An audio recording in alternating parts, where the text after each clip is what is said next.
Welcome to my YouTube channel HSC Crew. In this video, we will start OSHA 30-hour general industry lecture series. Or throughout this lecture series, I will try to provide content or information relevant to all the topics and standards of 30-hour general industry. और through out the lecture series ये try रहेगी easy और simple language में आपको चीज़ें convey की जाए ताकि आप इजीली अंडरस्टैंड कर सकें और ओशा के स्टैंडर्ड्स को समझ सकें। तो स्टार्ट करते हैं introduction to OSHA. That is the first topic अगर हम कोई भी ओशा की क्वालिफिकेशन जो है उसको अटैम्प्ट करते हैं तो अब उसमें आ जाता है a simple introduction to OSHA includes following 6 basic topics. It means that in this presentation we will discuss these 6 topics including why OSHA is important to you, worker right under OSHA, responsibilities of employers under OSHA, what OSHA standard says and how OSHA inspections work and where to get help with workplace safety. तो simple is that in 6 के 6 topic को हम इस presentation में discuss करेंगे और detail में इनके बारे में इजी लैंग्वेज में समझने की ट्राई करेंगे। सबसे पहले वाई ओशा इज इंपॉर्टेंट। तो इसमें ओशा का मिशन जो है वो हमें क्लियर इंफॉर्मेशन देगा। OSHA mission it is to save lives, prevent workplace injuries and protect workers health by enforcing safety standards and providing trainings and sports. So simple is that OSHA का motive क्या है कि workplace incidents accidents को कम करें, workplace injuries को कम करें, workplace ill health cases को कम करें, वर्कर्स की क्वालिटी ऑफ लाइफ जो है उसको इम्प्रूव करें by implementing safety standards, by providing trainings and sports in terms of resources and standards are simple we can say that जो हमारे पास ग्लोबली रिकग्नाइज्ड स्टैंडर्ड्स हैं उनके relevant trainings and support provide करके। So why OSHA is important को ही continue करेंगे। तो before 1970 no national safety laws exist. OSHA was created to address this. 1970 में ओशा के स्टैंडर्ड्स जो हैं डेवलप हुए। इससे पहले कोई हेल्थ एंड सेफ्टी के स्टैंडर्ड्स नहीं थे, नेशनल हेल्थ एंड सेफ्टी के स्टैंडर्ड्स नहीं थे और ये स्पेसिफिकली यूएसए से रेलिवेंट बात हो रही है। अब फर्टेलिटीज ड्रॉप, जब ये स्टैंडर्ड्स बने हैं तो जो वर्क प्लेस फर्टेलिटीज थी, सिंपली दैट वर्क प्लेस के ऊपर जो डेथ्स मतलब रेट था वो 60% कम हो गया। इंजरी एंड इलनेसेस जो थी वो 40% कम हो गई जब ओशा ने अपना काम स्टार्ट किया। तो सिंपल इज दैट ये एक बेनिफिशियल चीज़ है। डेफिनेटली जब हम हेल्थ एंड सेफ्टी के स्टैंडर्ड्स को, रूल्स को, रेगुलेशंस को फॉलो करेंगे तो इंसिडेंट एक्सीडेंट्स कम होंगे, फर्टेलिटीज़ कम होंगी, इल हेल्थ केसेस भी कम होंगे। इस तरह से state plans handle accident complaints and inspection. Simple is that under the OSHA standard state ने इंसिडेंट एक्सीडेंट्स को मतलब हैंडल करना, कंप्लेंट्स को देखना और इंस्पेक्शंस करना ये स्टार्ट किया, जिसकी वजह से ये आउटकम्स आना स्टार्ट हुए। After that OSHA plans to cover only state and local government workers. ये यूएसए से रेलिवेंट बात हो रही है। OSHA oversees and ensure state plans meet or exceed federal standards. मतलब ये फेडरल स्टैंडर्ड से ऊपर की चीज़ ओशा में बनाई गई ताकि फेडरल लॉज जो है, अगर आप ओशा के स्टैंडर्ड्स को फॉलो करेंगे तो फेडरल के सारे लॉज जो है खुद ब खुद फॉलो होना स्टार्ट हो जाएंगे। 22 states have full plans and 4 covers only the public sector. ये यूएसए से रेलिवेंट बात है, कोई इंपॉर्टेंट टॉपिक इंपॉर्टेंट पॉइंट नहीं है ज़्यादा। Next is 15 workers dies daily from the job injuries and 5600 plus work place deaths annually in USA. तो simple is that अगर जब ओशा के स्टैंडर्ड्स नहीं थे या ओशा मतलब सिंपल इज दैट यहाँ पे देखा जा सकता है कि कितनी हाई रिस्क इंडस्ट्री है। अगर कंस्ट्रक्शन इंडस्ट्री की या हम जनरल इंडस्ट्री की बात करते हैं तो हाई मतलब आप ये कहने फर्टेलिटी रेट था, high work place illnesses, high work place injuries का रेट था। सो दैट्स वाई ये स्टैंडर्ड्स डेवलप किए गए। 4+ million non fatal injuries and illnesses reported yearly. मतलब स्टिल इसके ऊपर बहुत काम करने की जरूरत है। स्टिल इनकी इंप्लीमेंटेशन स्टैंडर्ड्स को इंप्रूव करने की बहुत ज़रूरत है ताकि हम इफेक्टिवली इन चीज़ों को कंट्रोल कर सकें। Occupational injuries illnesses cost 145 to 290 billion annually. मतलब बहुत ज़रा जो जीडीपी है वो ड्रेन आउट होता है। तो ओशा के जो स्टैंडर्ड्स हैं इनको इंपॉर्टेंस देनी चाहिए, ओशा के स्टैंडर्ड्स को फॉलो करना चाहिए ताकि हम इन सब चीज़ों से बच सकें। नेक्स्ट स्लाइड पे चलेंगे। Facts as per ओशा। कुछ फैक्ट्स हैं जो ओशा पब्लिश करता है। इसमें आ जाता है वर्क प्लेस फर्टेलिटीज 5486 डेथ्स इन 2022। अगर सिंपल इज दैट हम बात करें तो जस्ट यूएसए की बात हो रही है यहाँ पे, तो 5486 डेथ्स रिपोर्ट हुई हैं। एंड अगेन ये वो डेथ्स हैं जो कि रिपोर्टेड डेथ्स थी। एंड 3.7 पर अगर 1 लाख लोग काम कर रहे हैं तो उनमें से 3.7 लोग जो हैं उनकी डेथ मतलब कि इस अकॉर्डिंग टू दीज स्टैटिक्स बनती है। अब non fatal injury 2.6 million reported in 2023, एक बहुत बड़ी क्वांटिटी जो है वो स्टिल मतलब कि प्रॉब्लमेटिक है, इन ओशा स्टैंडर्ड्स को फॉलो करने की जरूरत है। And work place injuries in United state, अगर हम सिंपली दैट बात कर लें तो 167 बिलियन जो यूएस डॉलर्स हैं वो एनुअली इस मतलब इन जो एक्सीडेंट्स हैं उनकी वजह से जो ड्रेन हो रहे हैं, तो इट्स अ ह्यूज क्वांटिटी जिसके ऊपर हमें बॉदर करना होगा या ओशा के स्टैंडर्ड्स को हमें समझना होगा, उनको फॉलो करना होगा। नेक्स्ट हम चलेंगे most commonly cited safety rules. अब ओशा ये भी पब्लिश कर रहा है कि उसकी जो वेबसाइट है, जो उसके स्टैंडर्ड्स हैं, मोस्ट कॉमनली कौन से सेफ्टी रूल्स को वहां पे साइट किया जाता है। तो लॉकआउट टैगआउट, ये CFR 1910, जो 1910 रेड कलर में होगा ये हमारे पास जनरल इंडस्ट्री को डिपिक्ट करेगा, और जो 1926 होगा वो कंस्ट्रक्शन इंडस्ट्री को डिपिक्ट करेगा। तो नेक्स्ट इज इसका फोल्डिंग से रेलिवेंट 1926 है, ये कंस्ट्रक्शन साइट के स्टैंडर्ड्स है हमारे पास। इस तरह से हैजर्ड कम्युनिकेशन हमारे पास 1910, आगे फर्दर सब पार्ट है इनका 1200। अगर आप ये डायरेक्टली 29 CFR 1910.1200 सर्च करेंगे तो ये हैजर्ड कम्युनिकेशन के स्टैंडर्ड्स हमारे पास ओपन हो जाएंगे। इस तरह से फॉल प्रोटेक्शन के स्टैंडर्ड्स को देखा गया, रेस्पिरेटरी प्रोटेक्शन को देखा गया, लैडर्स को देखा गया, फोकलिफ्ट सेफ्टी को देखा गया, मशीन गार्ड्स को देखा गया, फॉल प्रोटेक्शन को देखा गया, और इसी तरह से इलेक्ट्रिकल वायरिंग मेथड्स को देखा गया।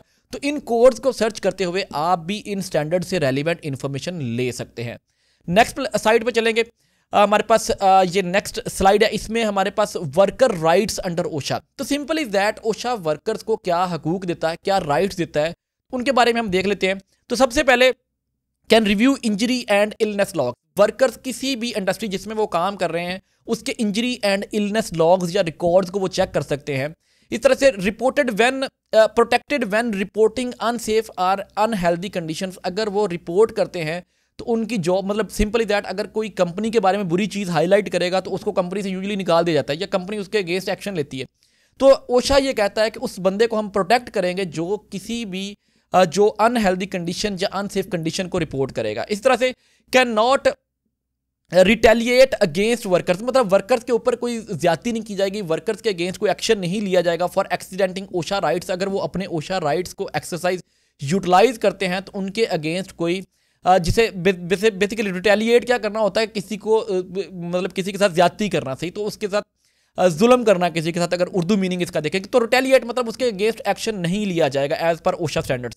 उसके बाद आया था जनाब के report safety issues to your employer if not fixed. अगर आपने अपने एम्प्लॉयर को कुछ सेफ्टी इश्यूज हाईलाइट किए देन आप डायरेक्टली कॉन्टैक्ट ओशा। अगर आप यूएसए में तो आप ओशा को डायरेक्टली कॉन्टैक्ट कर सकते हैं, या जहां पे ओशा स्टैंडर्ड इंप्लीमेंटेड है वहां पे आप ओशा का जो भी रेगुलेटरी अथॉरिटी है उनको इन्फॉर्म कर सकते हैं। नेक्स्ट आ जाएगा request updates on complaint actions and ask for review. अगर आपने कोई कंप्लेन की है तो उससे अगेंस्ट क्या एक्शन लिया गया है उसके ऊपर आप अपडेट ले सकते हैं अपने एम्प्लॉयर से। उसके बाद filing complaint, retaliation is prohibited for filing complaints. अगर कोई वर्कर कंप्लेंट करता है तो उसके अगेंस्ट कोई एक्शन नहीं लिया जाएगा। रिटेलिएट अगेंस्ट वही आ जाता है कोई एक्शन लेना, उसके अगेंस्ट कोई मतलब कि उसके साथ कोई किसी तरह की भी कोई ज्यादती करना या उसके साथ कोई भी आप ये कह लें कि मिसकंडक्ट करना वो अलाउ नहीं करता ओशा के स्टैंडर्ड्स, और ये वर्कर का राइट्स है। Refuse dangerous work under serious threats. अगर एक काम जिसमें सीरियस इशू है, जिसमें एक्सीडेंट होने के मैक्सिमम चांसेस हैं, इल हेल्थ केसेस होने के मैक्सिमम चांसेस हैं, तो वर्कर उसको रिफ्यूज कर सकते हैं। After that OSHA requires trainings on topics like lockout, tagout, PPE, noise, fall hazard. तो जो एक्टिविटी साइट पे होनी है उससे रेलिवेंट इंफॉर्मेशन ट्रेनिंग प्रोवाइड करना ये वर्कर का राइट है कि उसको ये इंफॉर्मेशन ट्रेनिंग प्रोवाइड की जाए। Then access to copy exposure to medical records. Medical records की एक्सेस जो है वो वर्कर्स को दी जाएगी कि वर्कर्स चेक कर सके कि इस कंपनी में जो वर्कर्स काम करते हैं उनका हेल्थ स्टेटस क्या है। इस तरह से right to speak privately to OSHA inspector. जब ओशा इंस्पेक्टर साइट विजिट करे तो वर्कर का ये राइट है कि अगर उसे कोई कंसर्न है जो उसका एम्प्लॉयर है वो फिक्स नहीं कर रहा तो वो डायरेक्टली ओशा इंस्पेक्टर के साथ बात कर सकते हैं। Next, worker can join meetings और hearings about the inspections. Inspection से रेलिवेंट, उनसे रेलिवेंट, अगर उनकी साइड से रेलिवेंट कोई इंस्पेक्शंस हो रही हैं तो वो उस मीटिंग को ज्वाइन कर सकते हैं। ये भी वर्कर के राइट्स में आता है ओशा की तरफ से। Next is worker can refuse the work if it truly believes it's unsafe. Simple is that एक ऐसी सिचुएशन जहां पे टॉक्सिक गैस रिलीज का प्रॉब्लम है, जहां पे फॉल फ्रॉम हाइट का हैजर्ड है, वहां पे प्रॉपर कंट्रोल मेजर नहीं है तो वर्कर उस काम को रिफ्यूज कर सकते हैं। Next is retaliation claims must be filed with OSHA within 30 days. अगर फिर भी रिटेलिएट किया जाता है वर्कर्स को, अगर उनके राइट्स को फुलफिल नहीं किया जाता तो ओशा को आप, ओशा के जो भी रिप्रेजेंटेटिव्स हैं, विद इन 30 डेज आप उनको कंप्लेंट कर सकते हैं एम्प्लॉयर से रेलिवेंट। ओके जी, नेक्स्ट स्लाइड के ऊपर हम जाएंगे रिस्पॉन्सिबिलिटीज ऑफ एम्प्लॉयर अंडर ओशा। अब अंडर ओशा एम्प्लॉयर की क्या क्या रिस्पॉन्सिबिलिटीज हैं? तो सबसे पहले must identify and eliminate safety risk. जितने भी साइट के ऊपर सेफ्टी से रेलिवेंट हैजर्ड्स हैं, रिस्क हैं, उनको आइडेंटिफाई करे और उनके रेलिवेंट कंट्रोल मेजर इंप्लीमेंट करवाए। Must conduct training for the workers. जितने भी वर्कर्स हैं उनसे रेलिवेंट ट्रेनिंग्स करवाई जाए। न्यूली हायर वर्कर की इंडक्शन ट्रेनिंग करवाई जाए, वर्क एट हाइट की ट्रेनिंग करवाई जाए, टॉक्सिक गैसेज की ट्रेनिंग करवाई जाए। इसी तरह से कन्फाइंड स्पेस में अगर काम है तो कन्फाइंड स्पेस की ट्रेनिंग करवाई जाए। इलेक्ट्रिकल सिस्टम से रेलिवेंट काम है तो इलेक्ट्रिकल सेफ्टी की ट्रेनिंग्स करवाई जाए। तो ये वर्कर की, जो एम्प्लॉयर है उसकी रिस्पॉन्सिबिलिटी है और एम्प्लॉय या वर्कर के राइट्स में आता है। Next is PPE are needed to protect the workers. Workers को free of cost personal protective equipments जो है वो एम्प्लॉयर प्रोवाइड करे, ये उसकी रिस्पॉन्सिबिलिटी है। Next is best approach to control the hazards as the source. Employer वो control measure ले, वो इंजीनियरिंग कंट्रोल मेजर्स इंप्लीमेंट करवाए जो सोर्स के ऊपर, जिस तरह से अगर एक मशीन बहुत ज़्यादा नॉइज़ क्रिएट कर रही तो ऐसे कंट्रोल मेजर लिए जाएं जो कि मशीन के ऊपर नॉइज़ को कंट्रोल करे, rather than providing personal protective equipments जिसमें हीयरिंग प्रोटेक्शन आ जाता है। तो सोर्स के ऊपर एम्प्लॉयर की ये रिस्पॉन्सिबिलिटी है कि सोर्स के ऊपर हैजर्ड्स को कंट्रोल करे। इस तरह से इंजीनियरिंग कंट्रोल्स को इंप्लीमेंट करवाए। इसी तरह से no discrimination against the workers. जब एक्सरसाइज करने ओशा के स्टैंडर्ड्स तो वर्कर्स की डिस्क्रिमिनेशन नहीं की जाए कि ये मैनेजमेंट का बंदा है, ये वर्कर का बंदा है, सबके ऊपर इक्वली स्टैंडर्ड्स जो है वो इंप्लीमेंट होंगे, रूल्स इंप्लीमेंट होंगे। Next is reporting system. Must setup reporting system जिसमें अगर किसी वर्कर को कोई इशू है तो वो अपना जो इशू है उसको रिपोर्ट करवा सके और इशू 8 to 24 आवर्स में रिपोर्ट किया जाएगा, लॉग किया जाएगा, मतलब कि एंटर किया जाएगा। After that medical examines, worker की हेल्थ सर्विलेंस करवाई जाए, मतलब कि एक अप्रोप्रिएट इंटरवल के बाद 6 मंथ के बाद 1 ईयर के बाद वर्कर्स का प्रॉपर मेडिकल चेकअप कराया जाए और देखा जाए कोई हेल्थ कंडीशंस जो हैं वो डेवलप हो रही हैं कि नहीं हो रही। तो ये बेसिकली रिस्पॉन्सिबिलिटीज ऑफ एम्प्लॉयर आ जाती हैं अंडर ओशा। नेक्स्ट स्लाइड पे चलेंगे। What OSHA standard says. OSHA के स्टैंडर्ड्स बेसिकली कहते क्या है? तो CFR is divided into titles. OSHA standards are title 29। CFR OSHA के जितने भी स्टैंडर्ड्स हैं वो टाइटल 29 में आते हैं। CFR stands for, already we discussed about this, code of federal regulation and general industry के जो स्टैंडर्ड्स हैं that is 29 CFR 1910। 1910 basically stands for general industry standards. अब इसी तरह से 29 CFR 1910.133 covers eye and face protection. इसी तरह से 1910.135 डिस्कस्ड अबाउट हेड प्रोटेक्शन। तो ये बेसिक स्टैंडर्ड्स हैं, स्टैंडर्ड्स की कोडिंग है जिससे रेलिवेंट आप स्टैंडर्ड्स को पढ़ सकते हैं। नेक्स्ट हमारे पास आ जाता है OSHA standards can be found online by searching the standard number or topic. Standard number or topic हम सर्च करके ओशा के स्टैंडर्ड्स को ऑनलाइन एक्सेस कर सकते हैं। These standards are free of cost. Next is some references for CFR and links for read. तो ये मैं इसको वीडियो डिस्क्रिप्शन में भी पेस्ट कर दूंगा। तो ये सारे स्टैंडर्ड्स के कोड्स हैं मैक्सिमम से। इसके अलावा भी बहुत सारे स्टैंडर्ड्स हैं जो फ्रीक्वेंटली स्टैंडर्ड्स यूज होते हैं, उनके कोड्स हैं और उनके सामने उनकी लिंक्स जो है वो पेस्ट हुई हुई हैं। डायरेक्टली आप यहाँ से भी इन स्टैंडर्ड्स को विजिट कर सकते हैं। नेक्स्ट स्लाइड पे चलेंगे। How OSHA inspection work. OSHA की इंस्पेक्शन बेसिकली काम किस तरह से करती हैं? तो सिंपल इज दैट 3 फेजेस होते हैं, जिसमें सबसे पहले हमारे पास ओपनिंग मीटिंग होती है जिसमें ओशा इंस्पेक्टर आके जो मैनेजमेंट हैं, जो वर्कर्स हैं, उनके साथ चीज़ों को डिस्कस करते हैं कि आज हमने क्या क्या बेसिक एक्टिविटीज़ परफॉर्म करनी है। वॉक अराउंड करते हैं, इंस्पेक्शन करते हैं, साइट विजिट करके हैजर्ड्स को आइडेंटिफाई करते हैं एंड क्लोजिंग मीटिंग में वो जो भी फाइंडिंग्स होती हैं वो उनको डिस्कस करते हैं और एम्प्लॉयर के साथ नेक्स्ट स्टेप को डिसाइड करते हैं कि आपने इन इश्यूज़ को किस तरह से फिक्स करना है। नेक्स्ट स्लाइड पे चलेंगे। ओशा इंस्पेक्शन किस तरह से काम करते हैं हम थोड़ा सा इसको देख लेते हैं। OSHA inspections are conducted without advance notice. Company को एडवांस नोटिस नहीं दिया जाता। ओशा का इंस्पेक्टर जो है वो डायरेक्टली साइट को विजिट करता है। Informing an employer about OSHA inspections is a criminal offence. इसमें मतलब कि एक ऑफेंस किया जाता है जिसमें फाइन्स और जेल भी हो सकती है। तो एम्प्लॉयर को ओशा के विजिट के बारे में इंफॉर्मेशन प्रोवाइड नहीं की जाती। उसके बाद हमारे पास referrals comes from agencies like NIOSH। मतलब किस इंडस्ट्री का विजिट करना है तो डिफरेंट एजेंसीज उनके रेफरल दे सकती हैं, या फिर वर्कर कंप्लेंट्स के ऊपर भी ओशा विजिट्स होते हैं। तो follow up inspection check if earlier violations have been fixed. Some time एक इंस्पेक्शन होती है, उसके बाद उसकी कुछ रिकमेंडेशन दी जाती हैं, तो फॉलो अप इंस्पेक्शंस भी ओशा कंडक्ट करता है। Then monitoring inspection, long term hazards के लिए मॉनिटरिंग इंस्पेक्शंस की जाती हैं, साइट विजिट किए जाते हैं ओशा रिप्रेजेंटेटिव्स की तरफ से। Then compliance officer interview the workers, OSHA का जो कंप्लाइंस ऑफिसर होता है वर्कर्स को इंटरव्यूज करके, वीडियोस बना के, फोटोज लेके एक्सपोजर हैजर्ड्स को चेक कर सकता है, जो भी रिकमेंडेशंस हैं वो प्रपोज कर सकता है। उसके बाद हमारे पास citations are mailed within 6 months after the inspection, जो भी ऑब्जर्वेशन होती हैं उनको जो है विद इन 6 months जो भी रिजल्ट्स होते हैं वो शेयर किए जाते हैं। और that inspection reviewed by the area director, area director जो है वो साइटेशंस को, इंस्पेक्शंस को खुद भी वैलिडेट करता है, चेक करता है कि प्रॉपरली इसमें पेनल्टीज और उसमें साइटेशंस के ऊपर पेनल्टीज दी जाती हैं अगर वहाँ पे कुछ ऐसी चीज़ें हो रही हैं जो कि ओशा स्टैंडर्ड्स को बिल्कुल कॉन्ट्रोडिक्ट कर रही हैं, तो कंपनी को फाइन वगैरह हो सकता है। नेक्स्ट इज पेनल्टीज में be reduce based on the violation severity, violation की जितनी सिवेरिटी है उसी हिसाब से। Simply that, let's suppose that एक जनरल एग्जांपल लेते हैं, अगर आपने स्पीड ब्रेक मतलब के ओवर स्पीडिंग कर रहे हैं तो 150 पे अलग फाइन होगा, 170 पे अलग फाइन होगा, 180 पे सब अलग फाइन होगा। सेवरल मतलब डिफरेंट कंट्रीज में, स्पेसिफिकली गल्फ रीजन का मुझे आइडिया है, तो वहां पे आप जितनी स्वेयर वायलेशन करेंगे उतना स्वेयर आपको फाइन किया जाता है। तो ये चीज़ बेसिकली ओशा के स्टैंडर्ड्स में आती है। Next is employer can appeal citation request for formal conferences and settlements with the OSHA, employer भी उसके ऊपर अपील कर सकते हैं, ये भी ओशा की इंस्पेक्शन में आता है। Workers and employed can participate in hearing, जो भी मतलब कि हमारे पास हियरिंग होगी उसमें वर्कर्स और एम्प्लॉयर जो है वो पार्टिसिपेट कर सकते हैं।